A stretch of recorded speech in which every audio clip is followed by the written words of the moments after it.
Yo no he conocido casquería en restaurantes. Ahora compra el choto, el matadero, todo bien, pero antes el lechero venía con el choto vivo y mataba el choto en la puerta de la cocina. La casquería antes no era un plato para vender, eran despojos. Lo que pasa es que se ha perdido de las casas y se ha perdido casi de los restaurantes, que es la pena porque son cosas muy ricas. El bar era abierto 24/7. No había una Navidad así como recordábamos hoy en día en la casa, al sentarse. Era imposible decir, voy a cerrar el bar viernes por la noche. Pues mi abuelo le daba un infarto y mi abuela otro. Vamos tan deprisa con todo, queremos todo tan rápido que al final se nos olvidan las cosas importantes que es. ¿Quién ha sido tu maestro o tu maestra? Pues Bienvenido a La Receta de la Navidad, un podcast de la Cueva de 1900 donde rescatamos memoria, emociones y sabores que hacen este momento de la Navidad único. Hoy tenemos la suerte de contar con Pablo Sánchez Aranda del Gallo de Níbar. Pablo, cuéntanos qué haces, a qué te dedicas, cuánto tiempo llevas en esto, cuéntanos un poco de ti.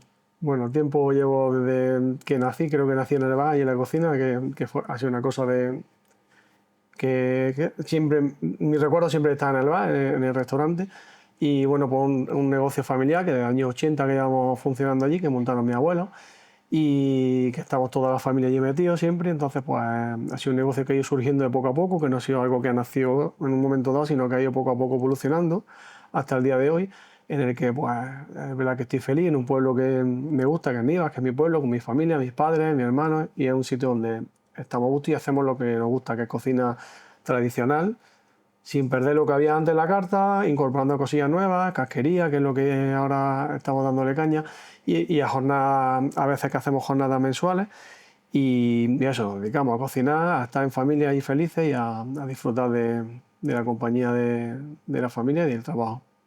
Es verdad, es una cocina muy diferente, muy diferenciadora del resto porque tiene sus raíces tradicionales, pero con una mirada un poco más innovadora y sobre todo que ha rescatado eso, toda la cocina de casquería Sí. que tanto peso tenía en las cocinas de nuestros abuelos, de nuestros padres, pero que ahora pues, es difícil trabajarla y es difícil proponer un plato con un toque un poco más actual, ¿no? Y yo creo que vosotros lo estáis haciendo eso fenomenal.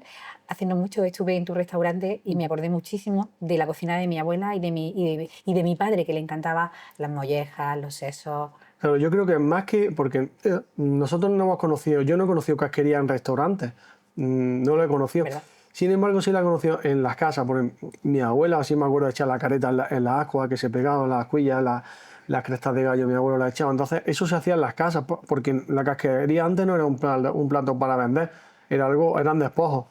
Entonces no era algo que se vendiera en los restaurantes como algo llamativo o algo, sino que hacían en las casas por tradiciones, porque antes lo que se comía, porque cuando mataban en las casas se mataban, hacía matanzas, pues esas cositas, lo que les gustaba a los matarifes, pues las mollejas, Sí. lo otro. Entonces no es algo que había en los restaurantes. Lo que pasa es que se ha perdido de las casas y se ha perdido casi de los restaurantes, que es la pena, porque son cosas muy ricas. Yo recuerdo que mi madre nos hacía para cenar unos voladillos de sesos De sesos, qué rico. y decía que es que eran muy nutritivos, que teníamos que tomarlos porque eran muy Tenía nutritivos. mucho hierro, decían Sí. eso, a los niños le daban sesos y asadura porque tenía Sí. mucho hierro, sí, Sí, sí, es verdad. qué bueno. Y nosotros lo hemos incorporado a los sesos hace poco en la carta, Eso está sesos al ajillo riquísimo. muy rico. Pablo, cuéntanos de cómo era vuestra Navidad, de qué receta de Navidad tienes en tu memoria, en tu alma.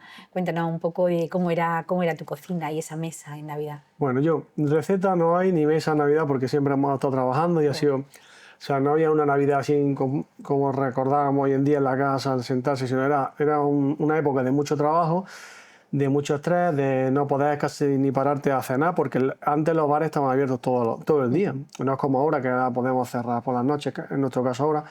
Antes el bar era abierto 24/7. Era imposible decir, voy a cerrar el bar viernes por la noche, pues mi abuelo le daba un infarto y mi abuela otro.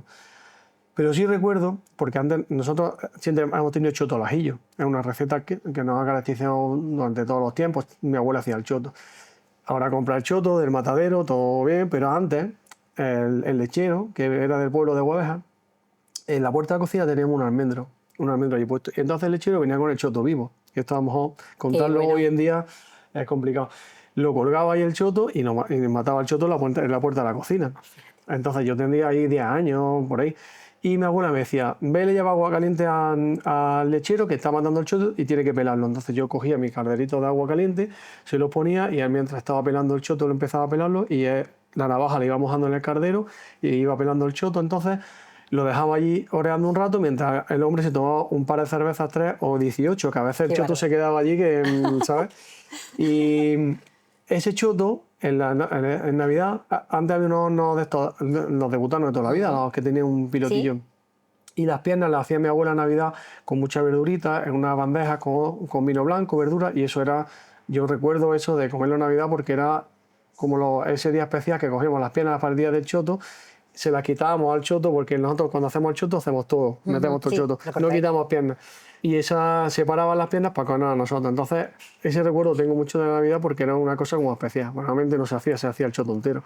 Y eso, pues imagínate, un niño con 10 años eso lo hace hoy impensable. Bueno, cuánta autenticidad, ¿no? Y cuánta tradición y cuánta vivencia hay en esta historia. A mí me ha encantado.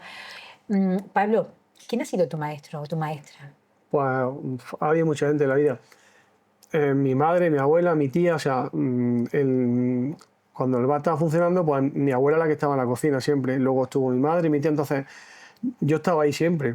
Entonces yo iba aprendiendo de una, de otra, viendo cosas y al final han sido ellas son las que me han ido haciendo que me gustara cocinar o estar en la cocina, porque yo he pasado muchas fases. Al principio era camarero en el bar, no era cocinero. Yo empecé a estudiar cocina con 18 años, ya cuando dije, voy a estudiar cocina, porque antes los más torpecillos, vamos a la escuela de hostelería, nos mandaban para allá y venga, tú a estudiar cocina, que no vales para otra cosa, ¿no?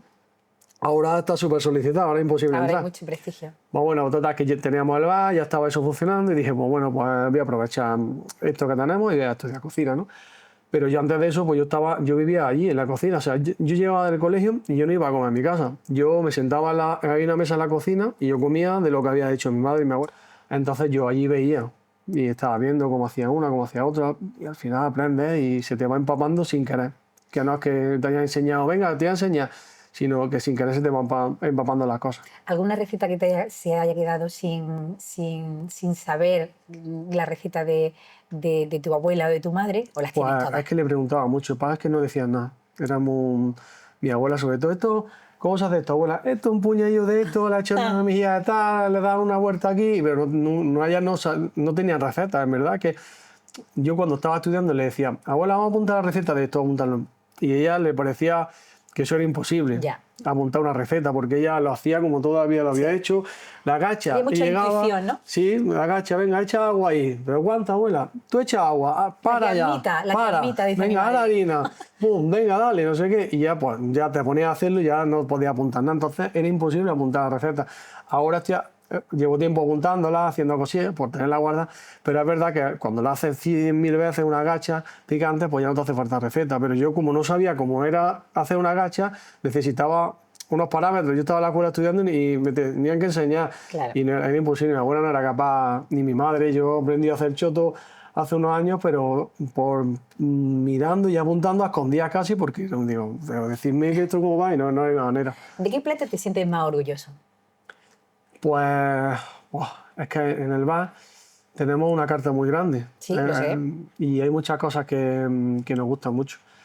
Pero no sé, el choto, por ejemplo, que ha pervivido siempre y es un plato que no está en muchos sitios ya, que se está perdiendo. Bueno. Choto al ajillo, que lo hacía mi abuela con una salsa de pimiento choricero al ajillo.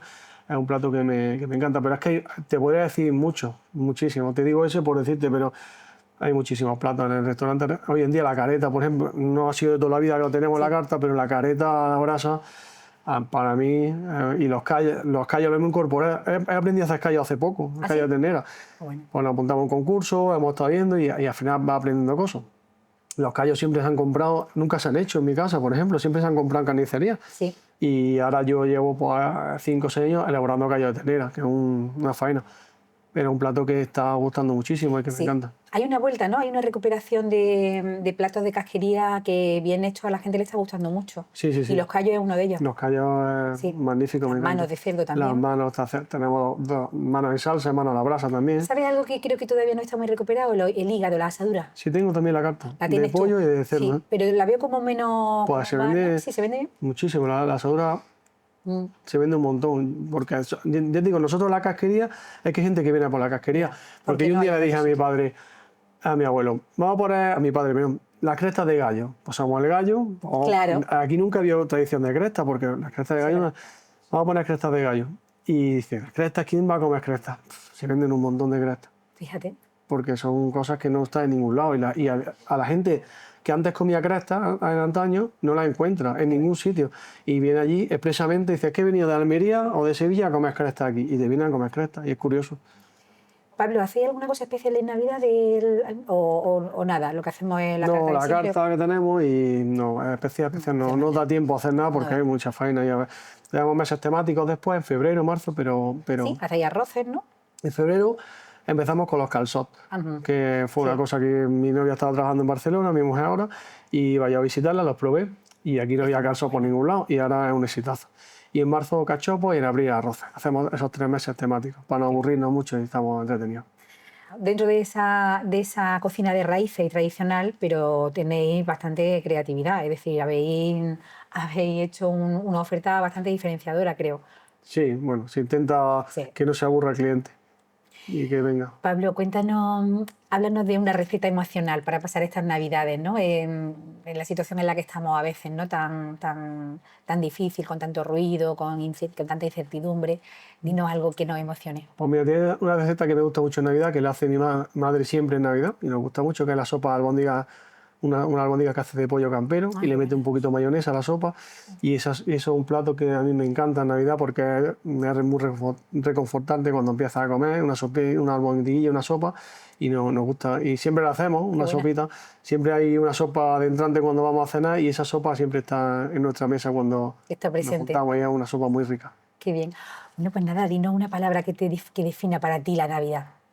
Bueno, Navidad al final familia, amistades, compartir un poco lo típico, pero que se está perdiendo, porque al fin, vamos tan deprisa con todo, queremos todo tan rápido, queremos que al final se nos olvidan las cosas importantes, que es pues sentarte un momento, tomarte algo con alguien que quieres y disfrutar ese momento a veces sin nada en la mesa, o sea, con la persona Ya, y mirarse a los ojos y hablar un momento. estoy muy de acuerdo con eso.